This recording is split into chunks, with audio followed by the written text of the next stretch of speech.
should always be asking our share out of that. And Allah says, those who ask for it, I love them. And Allah loves those who take His name, who wet their tongue with His zikr, who extol His name day in, day out. فَاذْكُرُونِي أَذْكُرْكُمْ. You talk of Allah Kareem, Allah's Kareem will remember you. And He loves those who humble themselves in the prayer and are charitable. This is neck to neck, both these things. That you have to pray and you have to be humble. And then along with that, Allah says, spend out of what I have given you for those who are in need of it. They go hand in hand, all these three actions. And Allah loves those who stay away from illegal relationship. All those people who try and stay illegal, who stay away from illegal sexual relationship, Allah says, I love them. So of course, married relationships are permitted. And then Allah loves those who observe their trust and covenant. Whatever treaty you made with anybody. Now, this also is a big subject, but I'll just condense it. When you go to DMV and apply for a driver's license, you are entering into a contract. Who you are entering a contract with? You are entering into a contract with the society. You stand over there on the desk and you apply, fill out, and what you are saying basically is that I am a responsible citizen and I want to be granted this privilege so that I can drive and I mean no harm and damage to anybody. That's a contract. When you get married, that's a contract between you and your wife. You have some rights and she has some rights.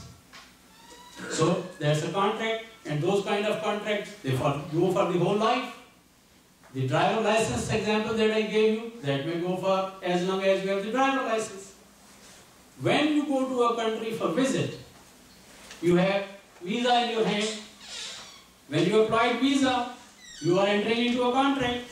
You are saying, they are telling you, okay sir, you are going into our country, this is what you can do, and this is what you cannot do over there, and you say yes, and they give you the visa. Likewise, if you come to US, same thing. So, we are doing these contracts in our life day in, day out. And Allah says, I love those who respect the contracts that they make, the covenants that they make. It would be ignorance if we say that we don't even know the contracts that we make. We have already studied 3 contracts, and one of that was the contract that we made with Allah Kareem before even we were born. Surah Al-Araf, we studied that. Because Allah says, I gathered the whole humanity from out of the back of Adam and I asked them, am I not your Lord? And they said, yes. Why not? You are our Lord.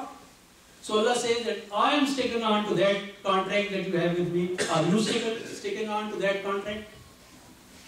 So our life has lot of stages and lot of contracts.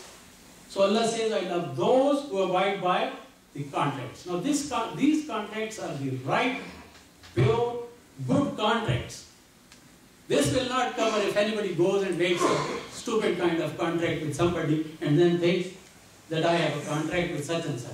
Those nefarious contracts, which means some kind of damage to a human being, an innocent person or a society, they are not covered in this. That is no contract at all. That is not acceptable. That would be some kind of scheme. That won't be a contract. And then Allah says, I love those who guard their prayers and those who believe in unity of faith and stay away from shirk. Stay away from shirk. Allah is just one. No associate, no helper, no friend. He doesn't need anybody for that purpose. And Allah loves those who love the messenger, Prophet Sallallahu Alaihi Wasallam. Allah says, I love those who love the messenger. So we have to love Prophet Sallallahu Alaihi Wasallam, and we have to love the teaching that he has demonstrated in his life, in his character, and the Quran that he delivered to us as it was given to him. And it is with us. So that is our way of showing our love to the Prophet sallallahu alaihi wasallam.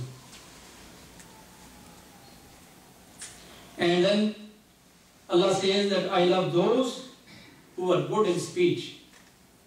Qulu lin-nasi husna. Say good stuff to the people. When you talk to the people, say good things. And do not indulge into wild discussion, wild talk, nefarious talk, meaningless talk, the talk that can make the other person inwardly injured or dissatisfied or unhappy. Don't do that. And then Allah does not love those who are what? Top of the line, who are unbelievers. Those who don't believe in Allah. Allah does not love them. And then those who recognize that they have been created by Allah, but they associate others with Him. Allah does not approve of them too. And then those that Allah has given everything in their life that they are enjoying, but they are ungrateful. They do not recognize all the blessings that they have in their life. They are not even mindful. They don't even see the signs that Allah is showing them. In their own body, in their own family, in their own possessions, in their own health, in their own wealth,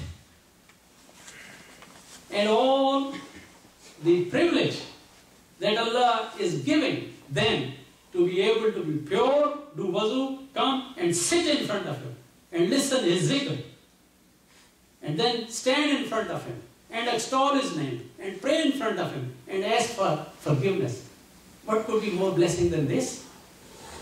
These blessings are top of the line. So Allah says that if you are not mindful of these blessings, if somebody is not mindful of these blessings, he is ungrateful. And Allah does not like anybody who is ungrateful. Then Allah says, I don't like anybody who is nijas, dirty. Now this dirty also means by aqidah. And dirty also means bodily dirty, staying dirty, not caring. One is a temporary phase in one's life that one, for reasons of circumstance, is dirty. Like you are working and you became dirty over there for the time being. You are into the relationship as a married person, and for a little while you are in a state that you are not clean. It's not about that. It is when a person does not even consider what cleanliness is and wants to stay nijas and dirty. Allah does not like that. And then Allah does not like the transgressors. He does not like the rebellious. He does not like puffed up, boastful person. Mukhtalan fakhura, who boasts within himself, thinks himself to be big thing. In wealth, in knowledge, in influence, in position. He's just puffed up about himself. He thinks he's top of the line. He is that it is. There is nothing else. No, Allah does not like that. Even the best of the person who can stand up and talk and give the best of conversation. Allah says, I gave the minimum knowledge to you people. You have very little knowledge. So, the height of knowledge for us is little knowledge. Very little.